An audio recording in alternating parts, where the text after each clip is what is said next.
दिक्कत नहीं। Good morning दोस्तों, जय हिंद। न्यू डायमंड स्टडी वे चैनल में आपका स्वागत है। आज जो हम चलेंगे भारत के प्रमुख नदियों के बारे में, साथ साथ उसमें जो छोटी बड़ी जानकारियाँ होगा उसको हम देखते चलेंगे। तो हम चलते हैं भारत के कुछ प्रमुख नदियों के बारे में चलते हैं। स्टार्ट किया जाए। सिंधु नदी की दूरी 2880 है। ब्रह्मपुत्र का भी लिख दूं।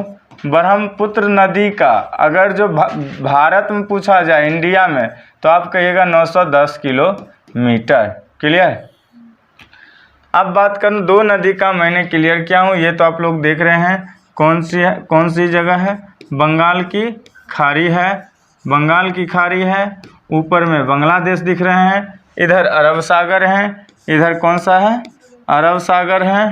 तो ये हम लोग जान चुके हैं कि अरब सागर बांग्लादेश में अभी हमने दो नदी को गिराया, एक बंगाल की खाड़ी में ब्रह्मपुत्र को, दूसरा सिंधु नदी को। अब चलते हैं झेलम नदी, जो आप लोग बीच में पढ़े थे, झेलम नदी। अब कभी कभी ये हो जाता है कि सिंधु नदी की सहायक नदी कौन कौन है, सिंधु की सहायक नदी कौन कौन है, सिंधु की सहायक नदी कौन कौन है, सहायक नदी कौन कौन है। तो आप कहिएगा सिंधु का सहायक नदी कुछ ऐसे हैं, जैसे अब सतलुज नदी है, ब्यास नदी है, झेलम है, चिनाब है, रावी है। इस प्रकार का नदियां आपको मिलते हैं देखने के लिए। सिंधु नदी का कौन कौन होता है, पहले सतलज हो जाएंगे, सतलज, ब्यास, झेलम,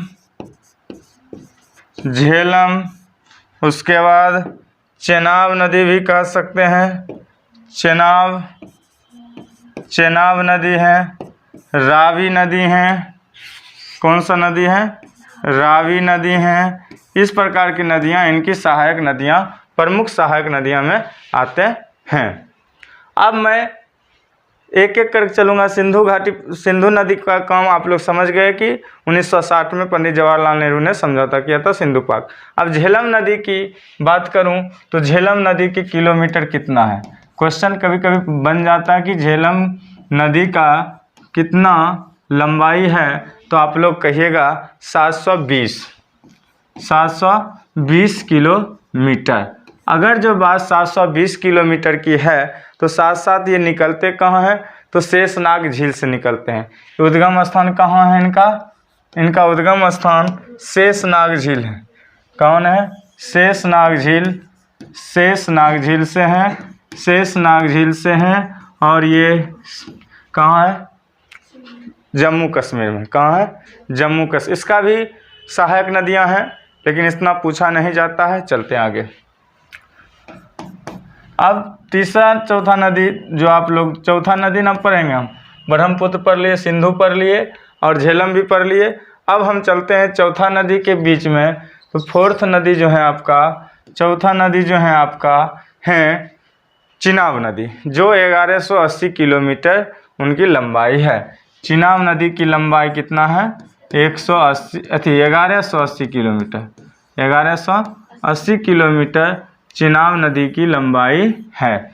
और इसका उद्गम स्थान कहाँ है, तो आप लोग गौर से देखिएगा। ये आपका जम्मू एंड कश्मीर है, और ये कौन सी है, हिमाचल प्रदेश। हिमाचल प्रदेश में 3 दर्रे हैं, एक यहाँ शिपकला दर्रा है, और यहाँ एक रोहतांग दर्रा है। तीनों दर्रा हैं, और तीनों दर्रा में से आपका चिनाब नदी जो है 12 लाचला दर्रे से निकलते हैं, उसी के निकट से। तो 12 लाचला दर्रा यहाँ है, 12 लाचला दर्रा यहाँ है, और इसी 12 लाचला दर्रे से सिंधु नदी उद्गम होते हैं। सिंधु नदी कहते हैं, चिनाब नदी उद्गम होते हैं। और इसकी लंबाई कितना है, 1180 किलोमीटर। तो याद रखिएगा, हिमाचल प्रदेश में 3 दर्रे हैं, एक 12 लाचला दर्रा, दूसरा शिपकला दर्रा,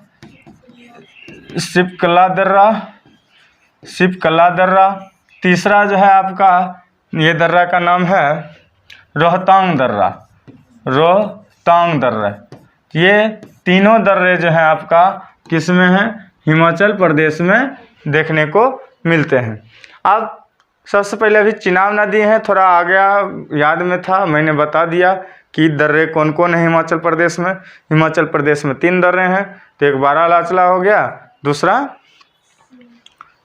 सिपकल्ला हो गया, और तीसरा क्या हो गया, रोहतांग दर्रा हो गया। तो और ये चिनाब नदी 2 नदी के उद्गम से बनते हैं।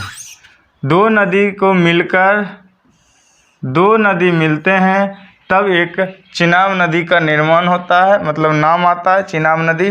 तो चिनाब नदी 2 नदी से बन के मिलते हैं, चिनाब नदी। तो चिनाब नदी एक काली नदी, और इस नदी 2 नाम से होता है, इसी 2 नाम है, नाम हम भूल रहे हैं, उस 2 नाम से मिलके 2 नदियों के मिलकर से ये बनते हैं, तो चिनाब नदी कहलाते हैं। क्लियर? तो 2 नदी के संगम से चिनाब नदी होते हैं। दोनों नदी का नाम मैं सहायक नदी का नाम नहीं जानता हूँ, भूल गया हूँ, फिर आगे कभी याद होगा तो बता दूंगा।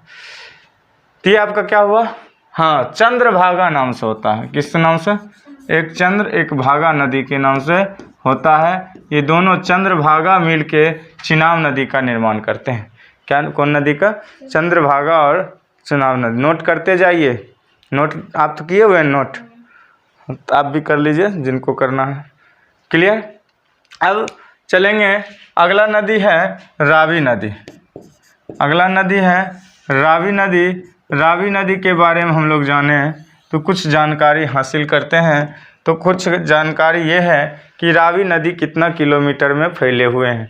तो रावी नदी 725 किलोमीटर में फैले हुए हैं, लंबे हैं, 725 किलोमीटर लंबे हैं। और बात की जाए ये कहाँ से निकलते हैं, तो रोहतांग दर्रे से निकलते हैं। रोहतांग दर्रा अभी तुरंत आप लोग पढ़ रहे हैं, रोहतांग दर्रा कहाँ है? हिमाचल प्रदेश में है। बारालाचला भी, तो बारालाचला से चिनाब नदी, बारालाचला से चिनाब नदी, और रोहतांग से रावी। देखिए, रो से रोहतांग रावी, और बारालाचला चौ से चिनाब, ऐसे भी याद कर सकते हैं 2 दर्रे से। क्लियर? तो ये दोनों नदी के बारे में आप लोग हम लोग जान चुके हैं। इसका भी सहायक नदी होते हैं, लेकिन आगे हम चलते हैं। अब सतलज नदी के बारे में जानकारी ले लें। सतलज नदी मिटा